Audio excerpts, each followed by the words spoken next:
तुझी देवी आई तुला मदत का करत नाहीये? का विरोचक राक्षसाचा विजय होतोय? आणि नेत्रा का खऱ्या समोर खोटं जिंकतंय?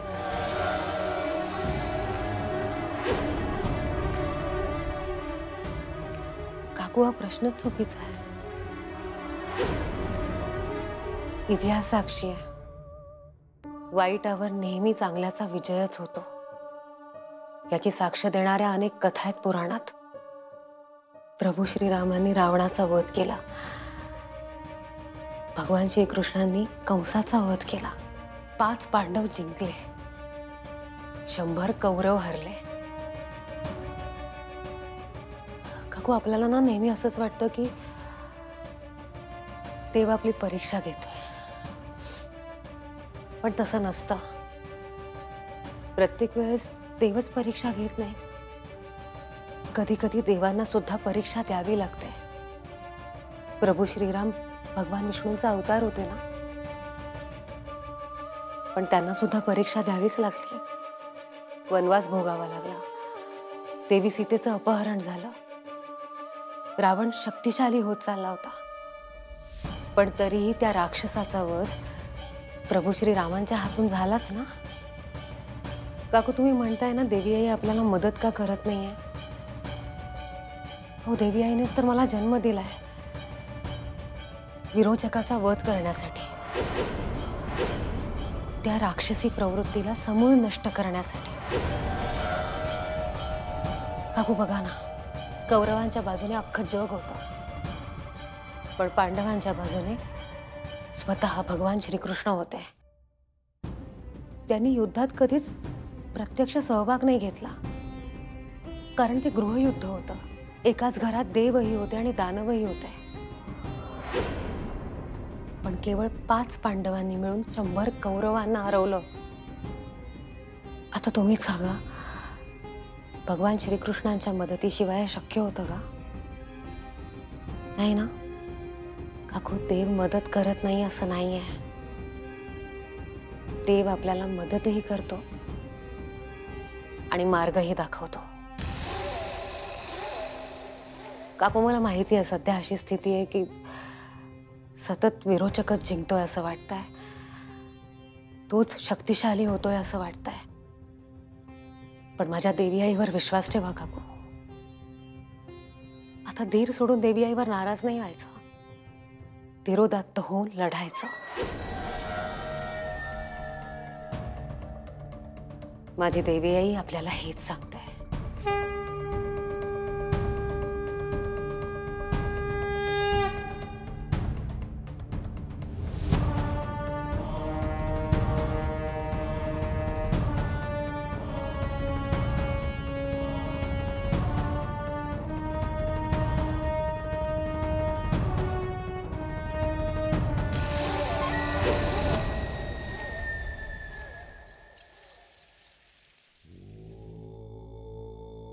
नेत्रा कोण, अस्तिका कोण, हे कोडं सुटणारच नाही असं वाटतंय आता. बाबा, मला कळतं हे सगळं खूप त्रासदायक आहे, पण प्लीज तुम्ही असे पॅनिक न करू. विचार काय करतो माहिती, खरी नेत्रा कळेपर्यंत विरोचक वेगळंच काही करणार नाही ना.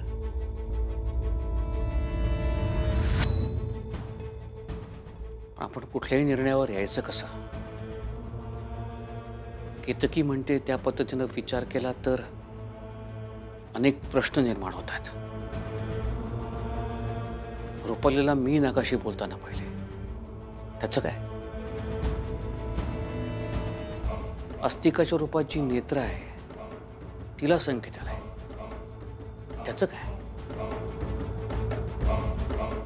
हे सगळं नाकारायचं कसं? तिला संकेत आलाच नसेल तर? एक्झॅक्टली.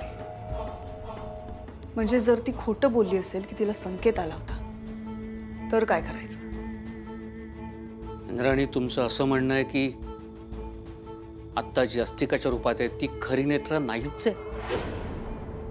असं मी ठामपणे सांगू शकत नाही, पण केतकीचं बोलणं ऐकल्यानंतर मला असं वाटलं. असंही असू शकतं की आपण देवळात जाणार आहोत हे रुपाली किंवा तिने ऐकलं असेल आणि म्हणून तिने संकेत आल्याचं नाटक केलं असेल. आपण अशाच पद्धतीने विचार करत राहिलो आपल्याला सोल्युशन नाही मिळणार. पण एक मात्र खरं, आता घरातले सगळेच अंदाज बांधायला लागलेत. केतकीचा अंदाज आहे की अस्तिकाच्या रूपात जी नेत्रा आहे ती खरी नेत्रा नाहीये. नेत्राच्या रूपात जी नेत्रा आहे ती खरी नेत्रा आहे. तिचं असं मत झालं कारण तिने काही गोष्टी पाहिल्या, अनुभवल्या. कदाचित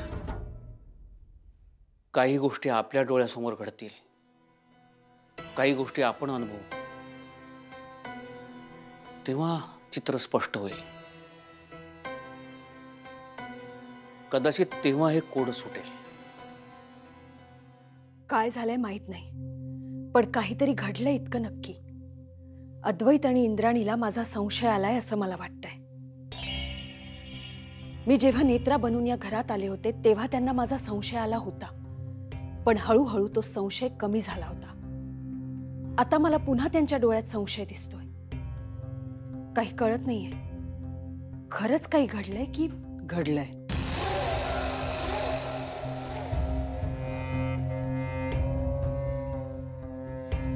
त्या बेवडीचा केतकीचा विश्वास बसलाय नेत्रावर. तो विश्वास कधी बसला, कसा बसला नाही माहित, पण आता ती नेत्राच्या बाजूने आहे. तिनेच इंद्राणीला आणि अद्वैतला सांगितलं असणार. मग आता विचार करावा लागेल. विचार करण्यात वेळ का घालवायचा? त्यापेक्षा त्या केतकीलाच मारलं तर?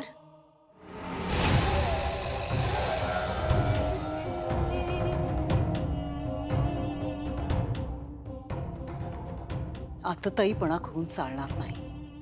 तुझ्या लक्षात येत नाहीये? आत्ता केतकीला जर काही झालं तर नेत्राच्या पथ्यावर पडेल. ती खरं बोलली म्हणून तिचा जीव गेला हे लक्षात येईल सगळ्यांच्या. पण मग त्यांचा संशय कसा दूर करायचा? आपण जे करत होतो तेच करायचं. रक्ताच्या थारोळ्यात पडलेला अद्वैत, साहेब साहेब म्हणून किंचाळणारी तू, आणि समोर हातात सुरा घेऊन उभी असलेली नेत्रा. हे दृश्य दिसलं ना की केतकीने निर्माण केलेला संशयाचा फुगा फुटेल. उद्या सूर्याने अद्वैतचा गळा चिरायचा आहे. तयार राहा. उद्या माझं काम आणि तुझा सूड पूर्ण होणार.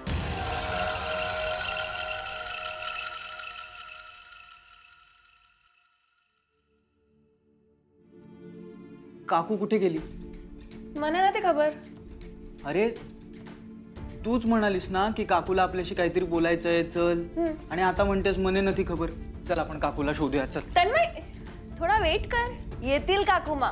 त्यानेच मला सांगितलंय इथे यायचं. ओके, वेट कर. सावकाश.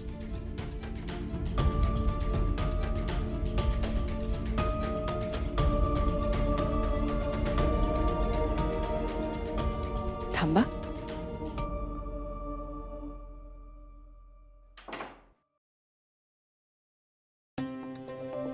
चल.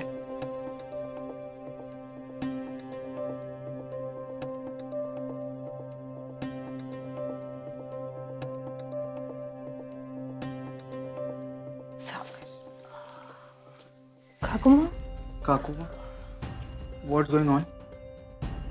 तू हिला इथे का आणलंस? सांगते. पहिली गोष्ट, दोघंही घाबरू नका.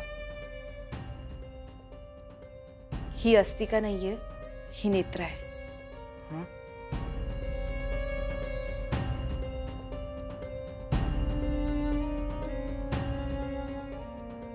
खरं सांगते मी, ही आपली नेत्रा आहे. तुम्हाला भीती वाटते ना माझी? कारण तुम्हाला वाटतंय मी अस्तिका आहे, पण मी खरंच सांगते मी नेत्रा आहे.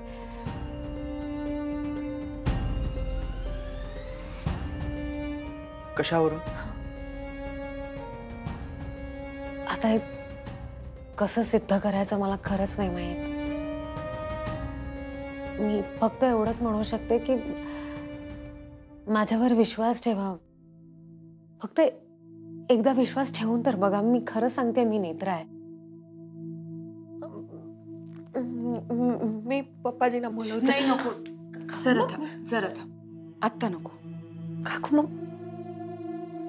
फाल्गुनी ताई, मला कळतंय तुम्हाला माझी भीती वाटते आणि मी खरंच समजू शकते, यात तुमची काहीच चूक नाहीये. पण मला फक्त तुम्हाला एकच गोष्ट विचारायची आहे. मला फक्त एक कारण द्या ज्यामुळे तुम्हाला असं वाटतंय की मी अस्तिक आहे.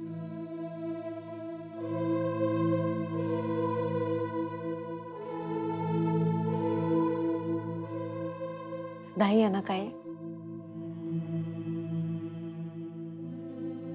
ताई? हे सगळं विरोचकाने मुद्दाम घडवून आणलंय आपल्याला वेगळं करण्यासाठी. पण आता आपण खरं तर एकत्र यायला हवं, कारण आपण एकत्र नाही आलो ना तर काहीतरी खूप भयानक घडेल या घरात. आणि मला कळतंय हा निर्णय सोपा नाहीये, पण हा निर्णय घ्यायला सगळ्यांना खूप वेळ लागतो आणि आपल्याकडे वेळच नाहीये. आपल्याला लवकरात लवकर काहीतरी करायला हवं, नाहीतर खूप मोठा अनर्थ घडेल. आणि मला आपल्या घरात तसं काही घडू द्यायचं नाहीये. त्यासाठी मला तुम्हा सगळ्यांच्या मदतीची गरज आहे.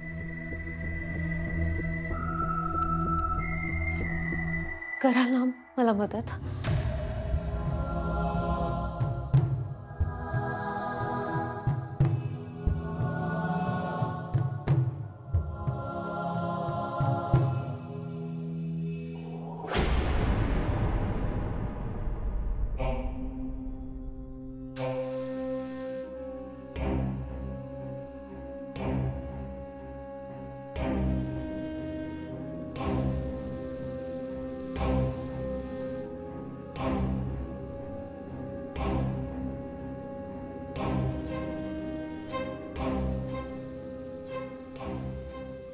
साहेब, असं डोक्याला हात लावून का बसलाय तुम्ही? काय झालं? नाही, काही नाही. तुमचं डोकं दुखतंय का? हो, दुखतंय थोडं, पण इट्स ओके. थांबा.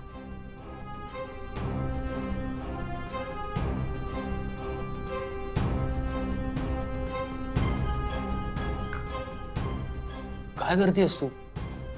मी तेल मालिश करून देते तुम्हाला. नाही नको, इट्स ओके.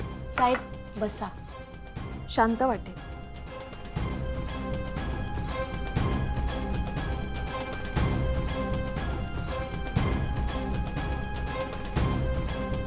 साहेब, मला कळतंय तुम्हाला जे चाललंय त्याचा खूप त्रास होतोय, पण नका ना त्रास करून घेऊ. सगळं व्यवस्थित होईल. देवी आई सगळं व्यवस्थित करेल.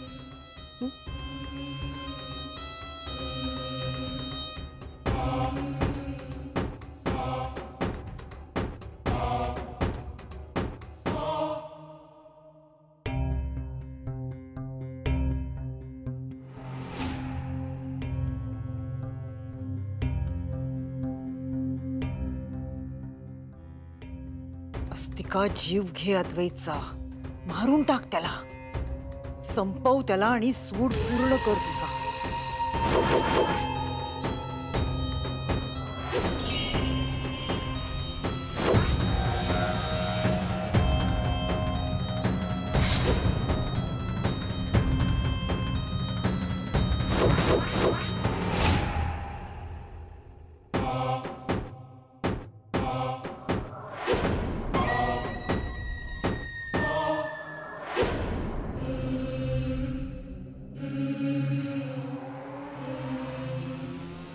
काय झालं?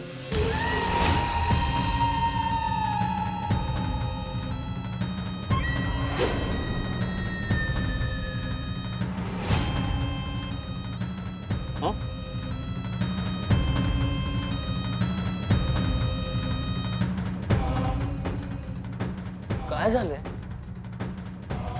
ते सकाळी लागलं होतं ना जे, तेच चुरचुरलं थोडं. तू हात धुवून ये पटकन जा. नाही ठीक आहे, मी मालिश करून देते. तू हात धुवून ये पटकन जा.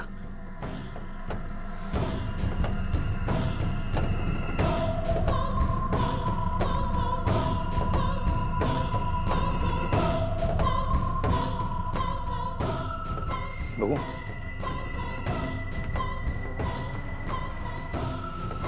आता 1-2 दिवस पाणी लागू देऊ नकोस त्याला. आणि उद्या तुला वाटलं तर सांग, आपण पट्टी बदलूयात.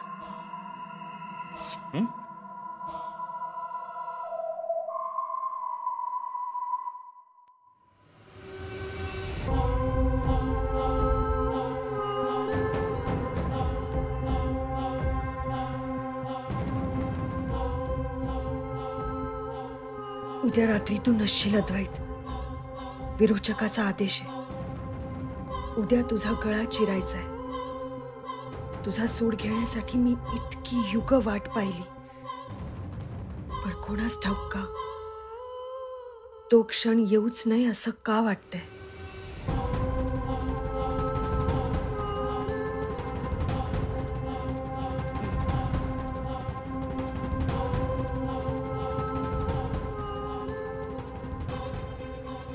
मुळात हा विचार आपला नव्हताच. हा विचार अस्तिकाच्या रूपात असलेल्या नेत्राचा होता. तिने हा विचार आपल्या डोक्यात टाकला. आपला एक दृष्टिकोन तयार केला. आपण वेगळा विचार केलाच नाही. आपण आणखी विचार करायला हवा.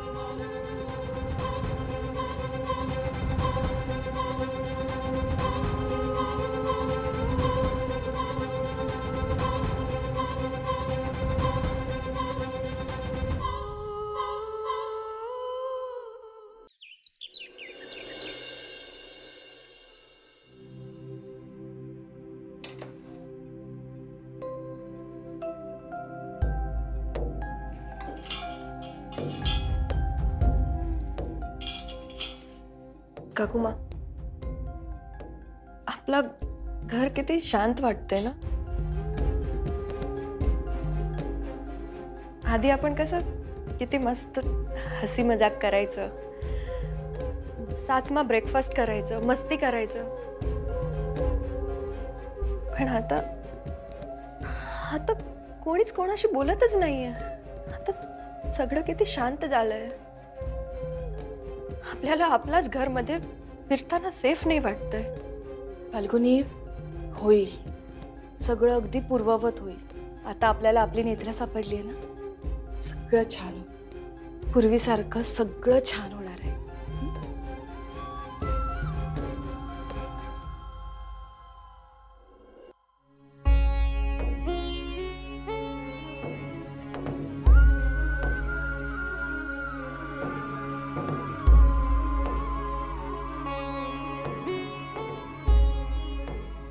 फाल्गुनी, काय ग, काय झालं? का रडतीयस? काकुमा, मला खूप गिल्ट वाटतंय. मी आपली नेत्राला नाही ओळखू शकली. अस्तिकाला नेत्रा समजले आणि नेत्राला अस्तिका. थँक्यू काकुमा, तुम्ही नेत्राला ओळखले. Thank you so much. पण अद्वैत बाईची कधी ओळखणार नेत्राला? नेत्राला खूप त्रास झाला असेल ना. ओळखेल. अद्वैतही लवकरात लवकर ओळखेल आणि त्याचाही विश्वास बसेल नेत्रावर. आणि फाल्गुनी, त्रासाचं म्हणशील तर सगळ्यात जास्त त्रास नेत्रालाच झाला असेल ना ग. हे दिवस लवकरात लवकर जातील अशी आपण त्रिनयना देवी आईकडे प्रार्थना करूया. आपण अद्वैत बाईच्याशी बोलूया का? बोलूया. त्याच्याशी तर बोलावंच लागेल. पण सध्या तो अस्तिका बरोबर आहे. तो त्याचा वेळ घेतोय. आपण नेत्राशी बोलूया आणि बघूया पुढे काय करायचं ते. तू नको काळजी करूस.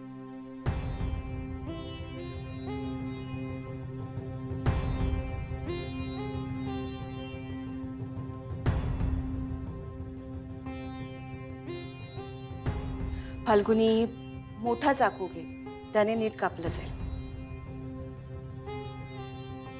मोठा चाकू कुठे आहे?